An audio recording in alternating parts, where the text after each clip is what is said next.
I'll just give my okay, so for whatever reason, and you all know, hi everybody, for those of you that are on with us right now, um for the recording.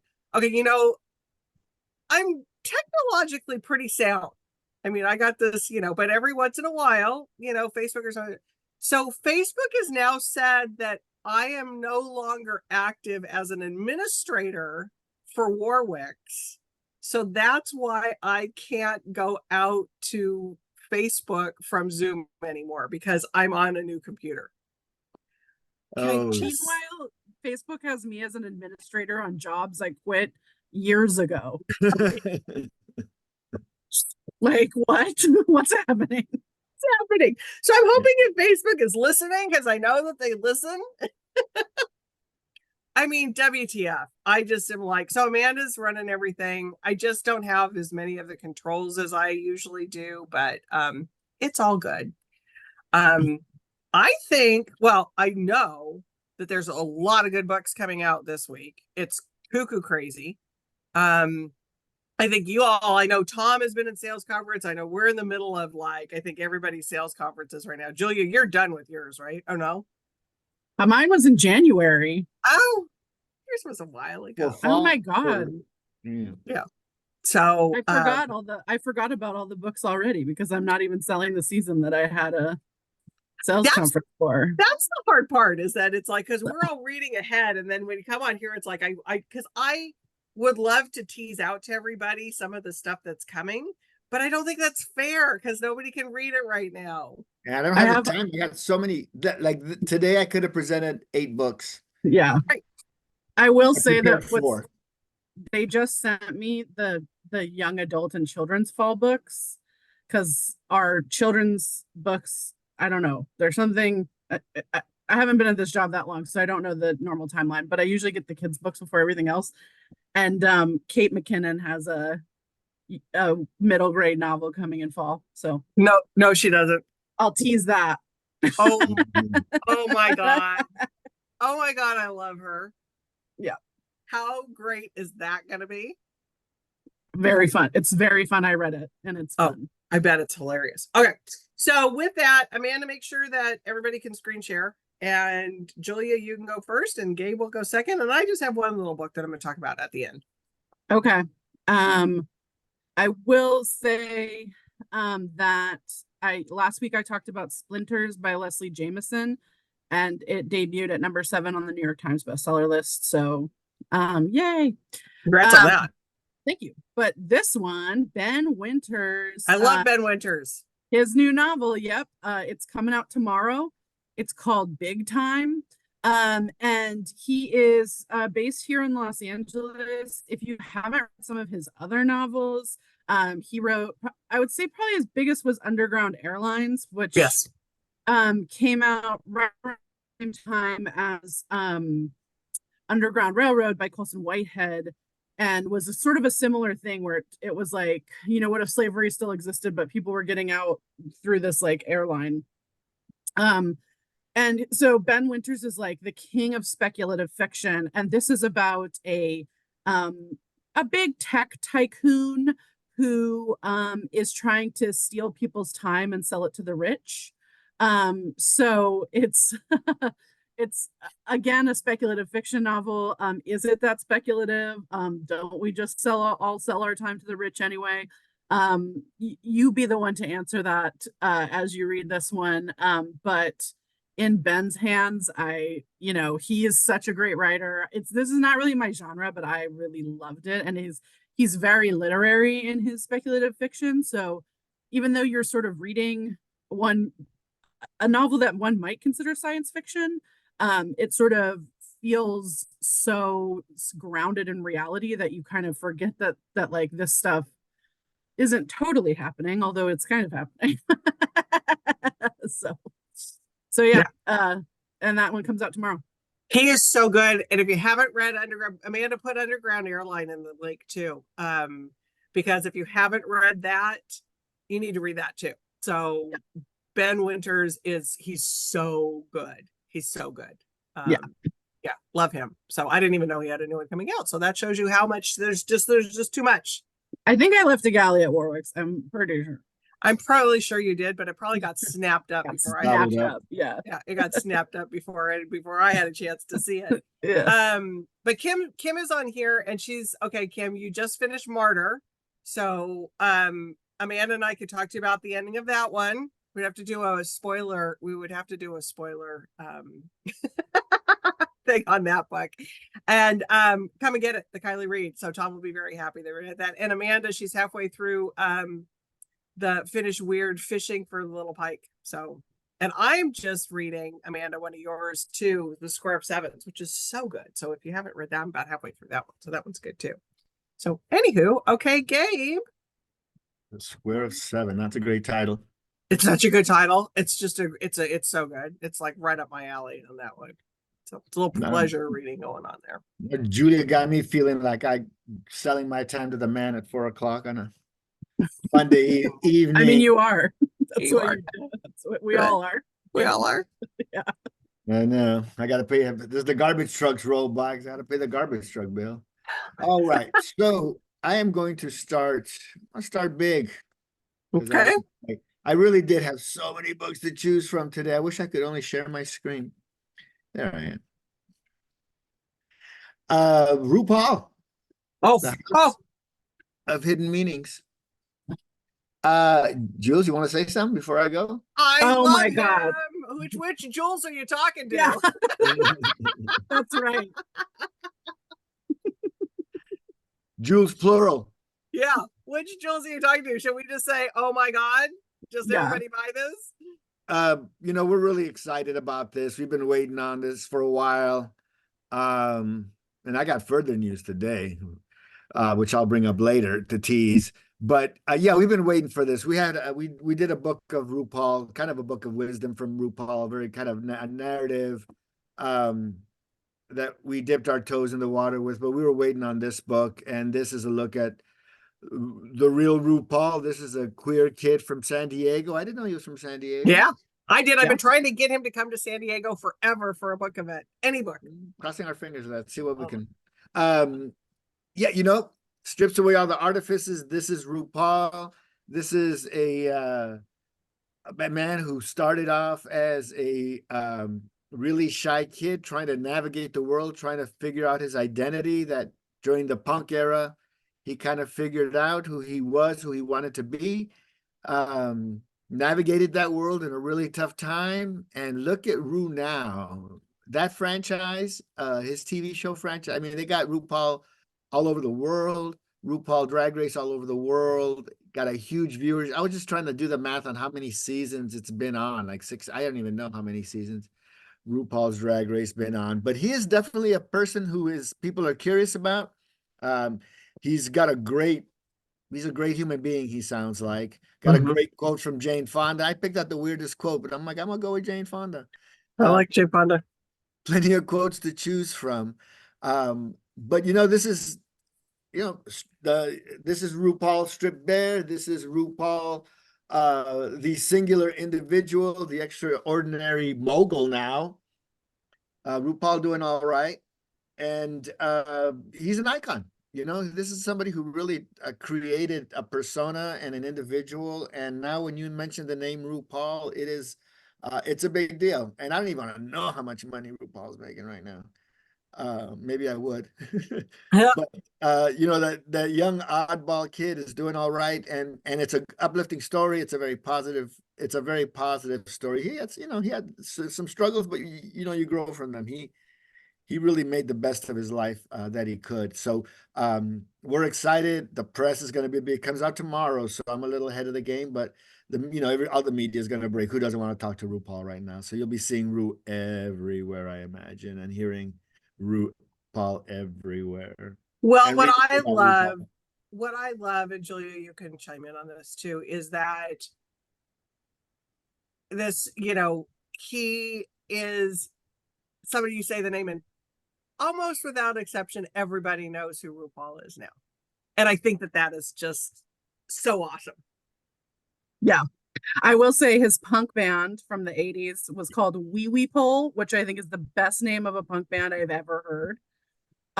Also, That's punk. That's a Just- punk name. that's a great punk band name. Stop. Also, I did an event with him when I was the event person at Book Soup. He did a book, like an advice book or something. I can't remember what it was. He was so delightful. Like, Jules, they're not always sometimes they're just like, this is my job, I'm here, I'm gonna sign Correct. your books, Correct. and like we're gonna get through this, and Right. and that's fine. I mean, Mhm. but he like stopped, he had something to say to everyone, whether it was like, oh, I love that sweater, or like, you're so whatever, like talk to people, was so personable and so lovely. RuPaul's Drag Race is like my comfort show. Like it's on. I'm like rewatching I think I'm watching season 7 right now for like the 800th time. And so I can't wait for this book. I love RuPaul. And he has such a fascinating life. I mean, when you look at like when I was a kid, he had his own talk show on VH1, which is how I found out who he was. And then like in To Wong Fu, Thanks for Everything, Julie Newmar, he comes down from the ceiling in a Confederate flag dress. Like, girl, are you serious? What? It's the most amazing thing. In 1999 classic But I'm a Cheerleader, he plays a gay man who has been converted to straightness at a straight camp. That's like a big satire movie. Anything you can watch with RuPaul in it, just absolutely do. Just watch it and buy this book.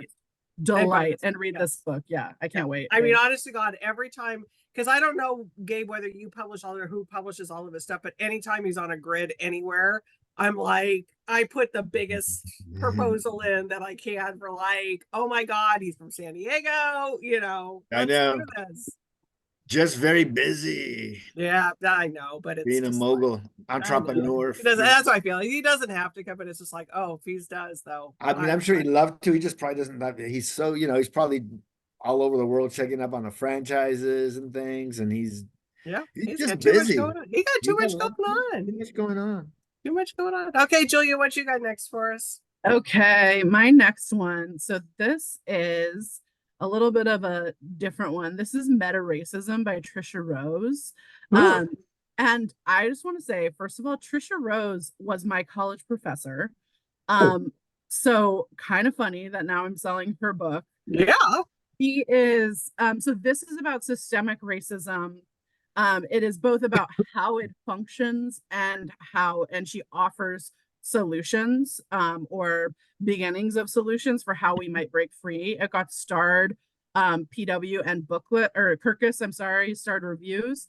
I will say that Trisha Rose is one of the best writers I have ever read. She absolutely, pretty much anything she handles, she is so deft, she is so smart. She makes you look at things from angles you never considered them before. So thinking about a book like this and thinking about, I know a lot of people are like, okay, we know it exists, and like, we feel at a loss for what to do about it sometimes. But she is so like, really breaks it down for like, let's look at how this functions within our society. And then also let's look at like how we might take steps to move forward. I will say one of the other things I want to suggest is that she wrote a book called hang on, I have it. Black Noise. That's from it's not from Hachette, it's from Wesleyan University Press, which is one of the best books on hip hop that I have ever read. So she has this oeuvre, basically anything she writes, like go read it immediately. She's so awesome. I'm not just saying that because she was my college professor, but I was lucky enough to take classes from her. So, but I mean, it sounds like she covers just, I mean, the range there. Totally. Meta racism and him. I mean, it's just like, that's amazing. Yeah, yeah, and she's at Brown University now, not UC Santa Cruz, which is where I was when I had her. But yeah, she's just so knowledgeable about obviously everything she writes about, and just so, and like I said, it's very readable. So as much as she's an academic, I think sometimes that can be like its own kind of genre of writing that's not always the most pleasant to get through. She is absolutely not one of those academics. You really, you can sort of blitz through it, but really bring in a lot of information. So Yeah. Sounds like it would be a really good book club book for the right kind of book. You know what I mean? It's just yeah, like when you want a really good discussion on something and definitely. how to tackle it. Okay. I've got to bring in some of the chat that's going on in the chat room. There's chatter. There's chatter. Just chatter. We got chatter going on, and I'm loving it because we're bringing you all reps who bring in these wonderful books to everybody. And we've got such great readers that come in every week with us. So Dee just finished The Women by Kristen Hanna. And I can't remember if I talked about it on here or not, but I adore Kristen. Loved that book. So if anybody hasn't read that one yet, Beth's read Orbital, After the Funeral, the Tessa Hadley, The Vulnerables. So all really good. She's in the middle of Birnam Wood right now. So all really good, really great books. So yeah, I think what Amanda said in the chat is that you all are such receptive readers, and we appreciate you coming in. And it's just, I love that you're reading all the books, all great books. Truly. We love it. Truly. Thank you. All right, Gabe, what you got next for us? The next book is that I want to talk about is just somebody who always does an amazing job for us. You're Sorry. teasing us. Come on. I'm just lost in the Zoom meeting. I was again noticing I'm like 2 weeks. I'm such a fiction guy, but as I've gotten older, I've become more of a nonfiction reader. I like listening to nonfiction. I can't listen. I can't listen. I'm too distracted. I'm like wandering off in Gabe world. Eat butterfly. No, the next book, this is an author. Well, two things. It's the life of Keith Haring, and it's Brad Gooch. And Brad Gooch is an author who, I'm gonna talk about him first, because we all know Haring, and most of us know his legacy. But Brad Gooch is a guy who has written, every book he has written for us is so eminently readable. He's done New York in the 80s during the AIDS epidemic. He did a book on Rumi, if you can see that, which was really good. And I can't bring up the other one that he did with us. Anyways, also very good. And this book, again, he is such an observer. He is such a New York guy, and he was around. He writes about this era particularly well. This is when he was immersed in New York, the New York culture, the 80s. New York changed a lot from the 70s, the 80s into the 90s. I mean, the New York of the 90s, anybody who'd been there before, you couldn't even recognize. I mean, Times Square and a lot of different places really changed a lot. The West Side was the West Side. It's now, might as well be the East Side. But we've seen a lot of changes, and Brad Gooch has been there, but he's also like a really observant eye. He's a really good writer, and he writes a good story. He tells a good story. I bet I could sit around, and he knows everybody. I think he's one of these guys you could sit around and just drink wine all night or beers and listen to him just go on and tell you some good stories. That's what I think we get with Brad Gooch. Now, Keith Haring, he was a guy who merged low art and high art. I think he's sort of considered in that world. His contemporaries were Basquiat, his contemporaries were Madonna, and his contemporaries were a really interesting group of artists that were in an art world that was changing and shifting a little bit. So he catches all of that. He catches a lot of nuance in his books and in his writing, and we really look at a certain point in time, which is the setting is important for this book, and a really good look at Keith Haring's life and what he accomplished and what he did. And it's all here. you know, the teenage acid trips, the Post-it notes, the flying saucers, all that is images, and we get it all explained to us. So really interesting life. I think Keith Haring has managed to maintain a lot of interest. He's an author that there's been a few things published regularly, and people pick him up. So a number of reasons to pick up this book. Even if you didn't know who Keith Haring was, you would find out, and you would enjoy the read. And if you don't know who Brad Gooch is, but you know Keith Haring, it's a great marriage of storytelling and fact, and a very interesting life. He passed away in 1990. So, And Dee said that he's got a documentary on PBS right now about him. So I think I saw something like that. Yeah. yeah. So if you need to buy the book and watch the thing. So, okay. So this might be the best thing that I've seen come through on our chatter that's going on Facebook.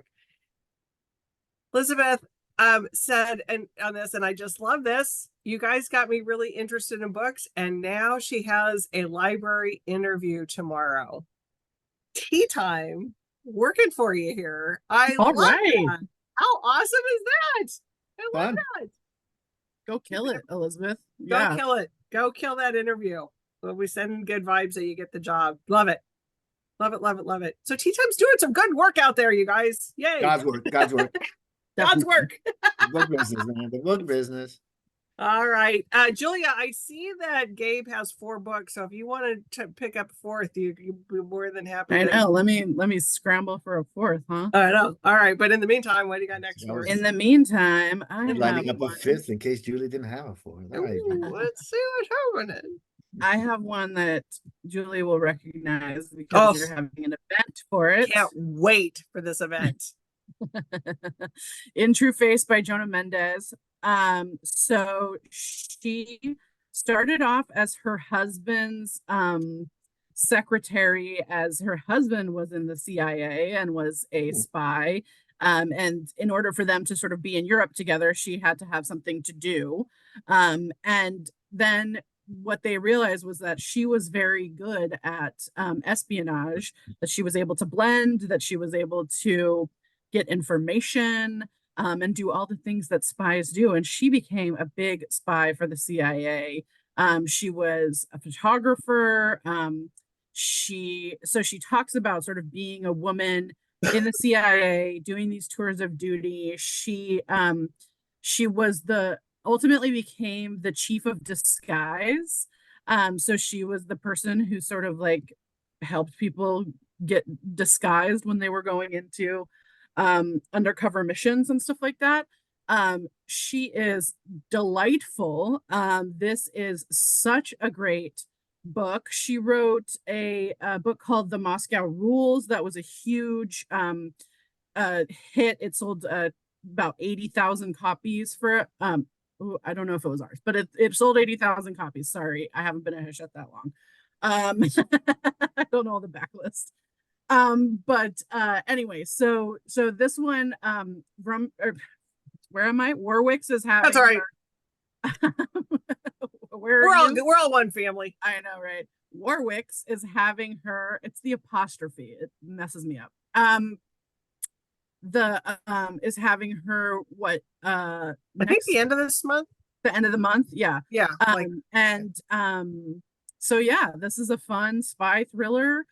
But it is real life spy thriller. So I know, that's what I love. I mean, when it came up, I was just like, oh, when the opportunity came up, I was like, oh, heck yeah, I want this like really bad. I think this would be fascinating to have somebody like that in the store talking about all of this. And it got a feature in People magazine. So that's a big deal too. So yeah. And Amanda's linking the People magazine art. She's linking all that stuff. So you guys can go out and look at that. And if you're in San Diego, come and see her, because I think it's going to be a great event. It's going to be so interesting. So, and this is one of those things I sometimes I wish I did record, but then I'm glad I don't record, because I think you have to just come and experience it live. I think this is going to be one of those talks that everybody's going to be like, oh my God. Yeah, it's going to be very fun, and she's very entertaining and has great stories to tell. Yeah. So before you get to your 4th book, I'm going to talk about the book I want to talk about. let's see if I can figure out my screen share. Because you know how I am. Let's see, here we go. All right. So the one I want to talk about, which I think this was a little bit interesting, that it became a Reese Witherspoon book. Host disabled screen participants. So I'm not allowed to screen share. Hold on. Now I am. Thanks, Amanda. So Redwood Court came out in February, but it's Reese Witherspoon's pick for this month, which is usually usually Reese kind of has them right off, right when they publish. But I'm so glad she picked this book because it really is. It was one of those books where I was like, oh, I've got so many things to read, but one of our reps were like, oh, would you, give it a look? And I'm so glad I did. It takes place in the 60s. Mike is the main character about a Black family in the South on this cul-de-sac. So I think one of the quotes was something to the effect of the extraordinary, ordinary lives of this family. And it's Micah as she's coming of age in the 90s and looking back at what her family was, what this cul-de-sac and what this house meant to this family in this neighborhood in this cul-de-sac. It's a really good book. It's a quick read. So if you are looking for something like that, pick up Redwood Court. It's definitely worth your time. And with that, Gabe, Book we're going to 3. 3 or 4. Oh, we're on book 3. Oh, 3 for me. see, sorry, I messed up. Sorry about That's that. all right. You could intervene anytime. You're not Thank gonna you. interrupt my patter. And don't interrupt your groove. You can. I got no groove. I'm always in the groove. Wow, I feel like I'm in the 70s. In the groove, baby. All right. All right, so Armistead Maupin. I have a long history with Armistead Maupin. I was hired at Harper in 1987, May 1987, and they had just released his 4th book, paperback original. And I'm trying, it wasn't Significant. Was it Significant Others? So it was the last paperback original. So Armistead used to get, he started off as a writer at the San Francisco Chronicle, I think. Yeah. And he would, he started writing the Tales of the City as a serial, and they published a bit. And then Harper signed him, and we did them as like the original paperback originals back in the 80s. And they had a really great following. And I just remember when Harper's always had an office in San Francisco. So I got hired and I went up there to sign my papers and get onboarded, as they say now. And everybody was reading that book. It was everywhere. You got off the airport, you looked at a park, you went to Il Fornaio for lunch. Everybody was reading. Maybe not everybody. 80% of the city had that book in their hands. That's how big an icon Armistead is to San Francisco. And all of his books are in some way a love letter to San Francisco. He has since moved around. He sold his house in San Francisco, moved to Santa Fe, moved back to San Francisco and rented in the Castro district. And now he's moved to London and complaining about the prices in London. Okay. It's not San Francisco. But so now he's writing a book set in England. It's in the Cotswolds, and it is Mona, who is Madrigal's, Mrs. Madrigal's daughter from the previous life. And she married Teddy, I forget Teddy's last name, who to keep as a green card commitment, so he can get his green card and stay in the States. And little did she think that at 48 years old, she'd be like the sole owner of this estate in the Cotswolds. And she is living there with an old gardener who's been there forever, and her adopted son, Wilfred, who, as they bungle along, and it is one of those situations where they inherited this thing that you can't afford, you can't pay the taxes, you can't pay for the heat, so you got to open it up. And they do sort of a B&B thing, and they have travelers coming through, and she's expecting Mrs. Madrigal and Michael Tolliver, who are all characters in the series, main vocal characters of the series, are coming to visit. But just before that, they get a visit from 2 Americans, Rhonda and Ernie Blaylock, and there's a little bit of a mystery afoot that preoccupies Mona's time, and she can't really be ready for her guest to come. So it is just like every other one of these books that Armistead has written. Just a lot of fun. We count on the characters that he's created. He keeps saying that's the last one. I think he said like after book 6 it was the last one, and then yeah, I'll do another one, and he threw another one out there. So this is book 10, and there may be a book 11. But And I was hopefully it is. cross my fingers. Grocery. Hopefully there is. Love it.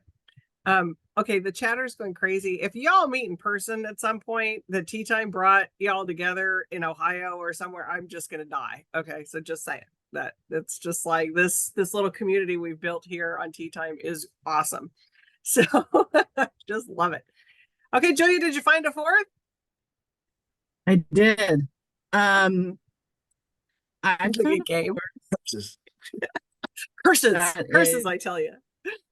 our game that is, it's a YA horror novel. Oh, that's a That's coming. cover. Yeah, that's coming out tomorrow. It's called Clever Creatures of the Night, by Samantha Mabry, who is a beloved author of Tigers Not Daughters. This one, it kind of gave me like Texas Chainsaw Man. It's not as like horror in that way. It's a little more psychological horror than like someone with a chainsaw coming after you. Horror, but it takes place in this abandoned house in West Texas, and so it sort of has that same like creepy, almost gothic feel to it. It is, I don't know if Warwick's has been doing as well as the rest of the stores. We're gonna have a whole section of just horror. We're creating a section of just horror. Yeah, people are bananas for horror right now. I don't know what it says about our national psyche, but let's not think It's about usually- that. I think it's usually on an election year. Yeah. Horror kind of picks up on We're election already years. watching horror all the time, so I think if you looked at the trends, you might see that happen. Yeah. yeah. So Mabry, her Tigers Not Daughters was longlisted for the National Book Awards. So she's a wonderful writer, and this one is just a really, if you like horror, it is a fun horror novel to read. It will give me nightmares because I'm a weenie about horror.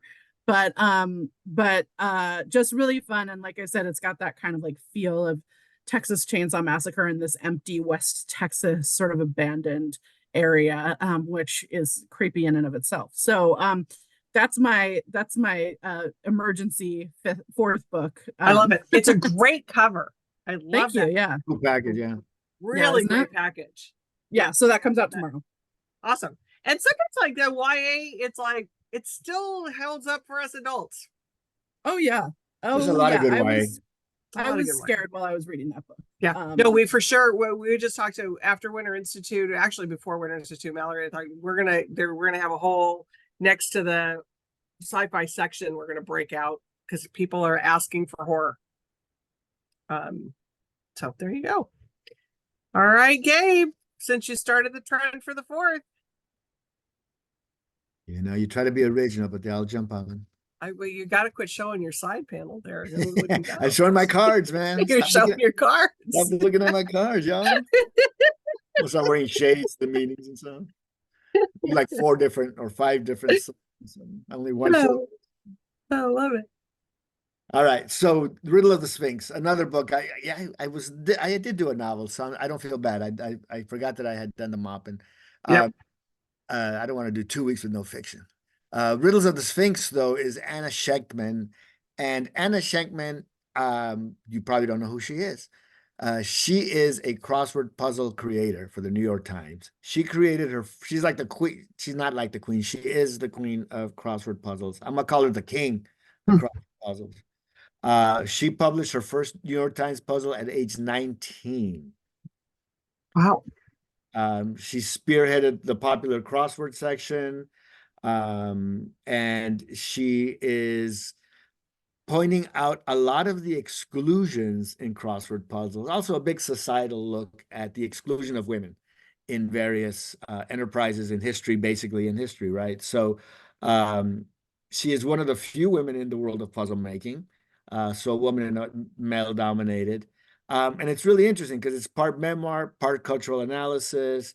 She really excavates the hidden history of the crossword puzzle, the overlooked women, and the people who have been central to the creation of crossword puzzles and the evolution of the crossword puzzle from the craze that it was in the 1920s, down to like where we now have digital technology, and then the roles assigned to women throughout all of this. So she is a really interesting mind. She's got a really interesting story. She's battling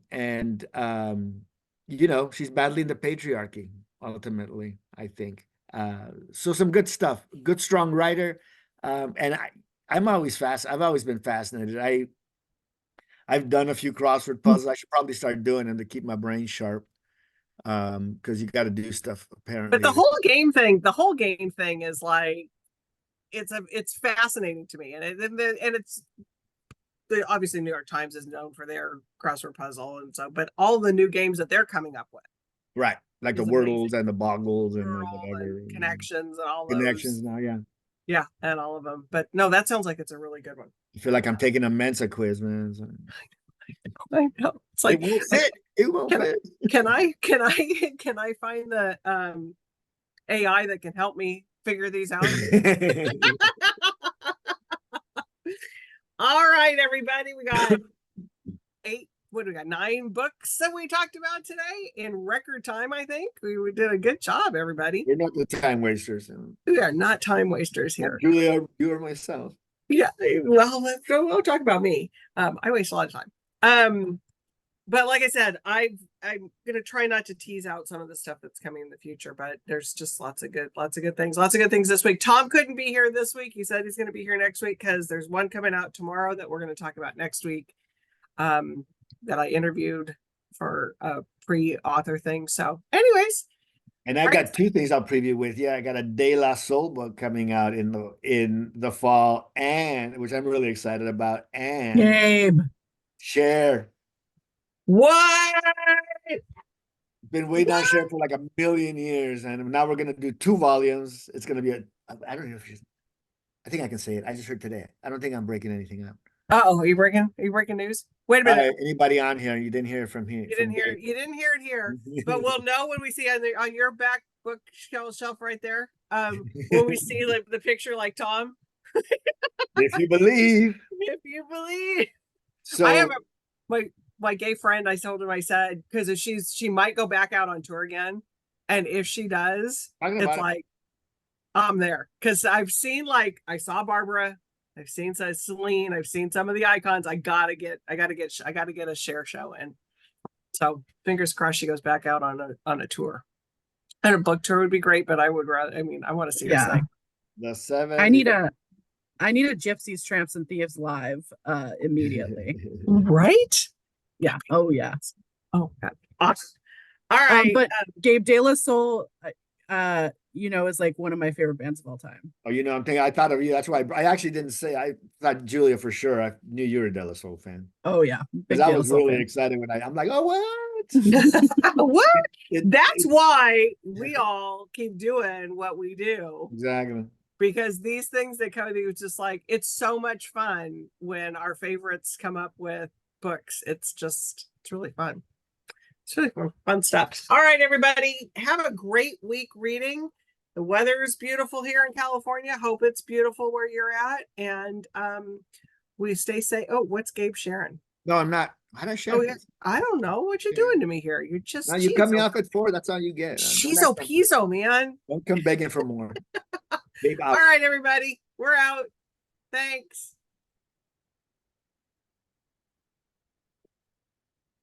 Amanda's got to take us off. So I haven't sent you the blame yet. Wait, sorry about that. Hold on. We're still live. Hold on. Bye, everybody. We keep waving. Okay, stop the